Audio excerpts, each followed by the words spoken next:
Salam bracha, voilà, on va faire un cours pour expliquer le libre arbitre. Est-ce qu'on a un libre arbitre ou pas? Alors, le Rambam, il explique que c'est une question plus longue de la mer à répondre. La mer, on sait qu'elle représente l'infini. Selon, et là-bas, il dit que c'est obligé qu'il y ait un libre arbitre, parce que bon, sinon, pourquoi Dieu nous dit de faire des choses, faire ça et on aura, si on fait Torah Mitzvot, on aura du bien, si on fait pas, on n'aura pas du bien et tout. Alors ce libre arbitre, comme on sait, il y a plusieurs niveaux de la Torah. Il y a le Pardes, et il y a la Chassidut qui est au-dessus de tout ça. Le Pardes, c'est le Pshat, le sens simple. Et le sens simple, c'est pour un enfant de 5 ans. Rashi qui explique la Torah pour un enfant de 5 ans, selon le Pshat. C'est le Pshat, et c'est pour ça que Rashbi nous dira que Pshat, c'est les mêmes lettres que Tipesh, idiot, imbécile. C'est pour commencer, c'est le début. Donc on est obligé d'avoir une conscience du libre arbitre de base, de savoir que quand on fait les bonnes choses, Dieu nous récompense, quand on fait les mauvaises choses, Dieu ne nous récompense pas. Donc voilà, c'est en fonction de ce qu'on fait. Quand on monte dans les niveaux de degré de conscience supérieure, de l'Oremez, le Drash, le Sod, on comprend des niveaux plus hauts de libre arbitre. Et il y a un niveau qui est abordé par le Rabbi Rehatz, qui dit qu'il y a le monde de la création, le monde de Bria. Et là-bas, il dit qu'il y a Efsharut Amitzvot, la possibilité d'exister. La possibilité d'exister, la conscience d'exister, quoi, grosso modo, automatiquement, c'est une conscience séparée de Dieu. Et la source de la vie, c'est Akadosh Baruch Hu. Donc c'est pour ça qu'il y a marqué que ses pieds descendent dans la mort. On parle des pieds de la Shrina, de Dieu. Et pourquoi elle descend dans la mort quand elle quitte la dimension d'Atsilut, le fait d'être unifiée avec Dieu, si on peut dire. Dès qu'elle a une conscience d'exister, c'est une séparation entre Dieu et nous. La conscience d'exister fait en sorte qu'on croit exister indépendamment de Dieu. Donc c'est une notion très raffinée de Avodazara, de l'idolâtrie. C'est qu'on croit que nous on existe indépendamment de Dieu. Et c'est même ce que Avraham Avinu a dit pour dévoiler le monothéisme, le Dieu unique. Un monde d'idolâtres, il était qualifié d'hébreu, et vers la Yarden, de l'autre côté du monde, il y avait le monde qui avait conscience d'idolâtrie, et lui qui avait la conscience du Dieu unique. Et c'est ce qu'il est venu dévoiler, la monothéisme. Il a dit c'est pas que le monde est Dieu, le monde c'est Dieu. Donc c'est-à-dire que tout est Dieu, comme a marqué dans la Torah, il n'y a rien d'autre à part Dieu. Donc tout ce qu'on voit, c'est Dieu. Tout ce qui est extérieur à nous et nous-mêmes, c'est Dieu. Donc en vérité, la conscience d'exister, indépendamment des dieux, ça fait en sorte d'être séparé de Dieu. C'est une des manières les plus fines de la Vodazara, de l'idolâtrie, de faire idolâtrie sur moi, croire que moi j'existe indépendamment de Dieu. Et même le fait que selon le Pshat, on sert Dieu et on se comporte bien, alors on pense que nous on mérite des choses, et quand les autres se comportent mal, ça nous rend orgueilleux. Il y a marqué Dieu lui-même et qui je peux pas résider avec l'orgueilleux. Donc comment ça marche et ça fonctionne tout ça?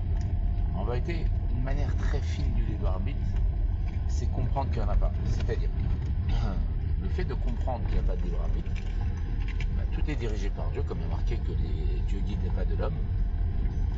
Et c'est juste que je veux vivre la chose de façon positive, c'est-à-dire qu'il va m'arriver quelque chose et je veux comprendre que c'est Dieu qui a voulu. Comme jouer un rôle d'acteur. On va pas voir un acteur qui va jouer une scène triste, être triste après la scène. Ou même pendant la scène, il n'est pas triste. C'est que de la comédie, c'est un jeu d'acteur. C'est un peu ça. Vivre notre vie comme un acteur, comme c'est marqué sur Mordechai dans le Zohar, qui était qualifié Mordechai Bedoro, qui est Moshe Bedoro, il était comme Moshe dans sa génération, c'était de Nassim. Et lui, il a marqué, Rabbi Shimon Yochai, il dit, mais pourquoi il a mis des sacs de sang, il était triste et tout ça, alors qu'il savait que ça allait être des jours de joie d'allégresse, il savait que c'était pour le bien tout ça, il savait qu'il y aurait de bonnes fins.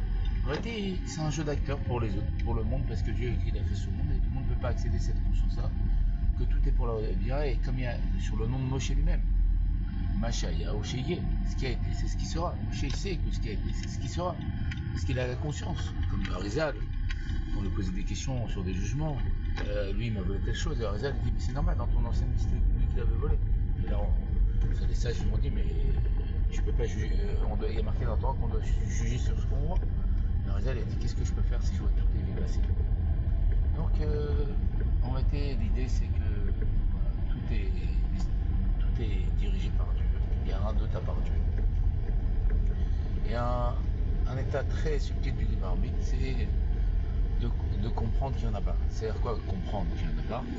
Comprendre que tout est dirigé par Dieu. Et moi, donc si je comprends que tout est dirigé par Dieu, comme dira le Baal Shem Tov, après coup, après une situation, c'est le bon Dieu qui a voulu, ça se guérira pas, c'est la providence divine. Donc si je comprends que tout est dirigé par Dieu, bah je peux plus m'emporter. J'ai le droit de m'emporter, mais même le fait de m'emporter, c'est Dieu qui le veut. Le fait que ça se passe mal ou bien, c'est Dieu qui veut. Tout est Dieu. Donc quand ça se passe bien, c'est même pour ça qu'on dit, par exemple, quand on perd quelqu'un, on dit Baruch Dayan Haemet, béni soit le juge de vérité. Pourquoi? Et on doit dire merci à Dieu pour le bien et le mal, et les deux doivent être équivalents. C'est-à-dire que dans tous les cas, tout ce qui est fait, c'est Dieu qui a voulu. Il faut juste être positif, savoir que c'est Dieu qui fait tout, et tout est pour le bien. Il a une teva tov et une nature bonne à faire le bien. C'est juste que marcher votaille qui n'ont marché votaille. Ses pensées sont pas nos pensées, on ne comprend pas. Comme dira le roi Shalom, à la fin de la compréhension, c'est comprendre qu'on comprend. Donc le niveau le plus raffiné de l'Hébreu, c'est comprendre qu'il n'y en a pas, c'est-à-dire que tout est décidé par Dieu. Et donc il faut, si tout est décidé par Dieu, il ne faut pas que je me prenne la tête. Tout est pour le bien, je ne comprends pas. Et voilà, comme même Moshe, quand elle a vu Rabbi Akiva, comment elle allait finir, il a dit Zet Torah Zet Sacha, c'est ça sa Torah, c'est ça sa récompense. Et il a dit Dieu, je t'offre Kara la Bevarshava. Tais-toi, comme ça c'est vraiment passé.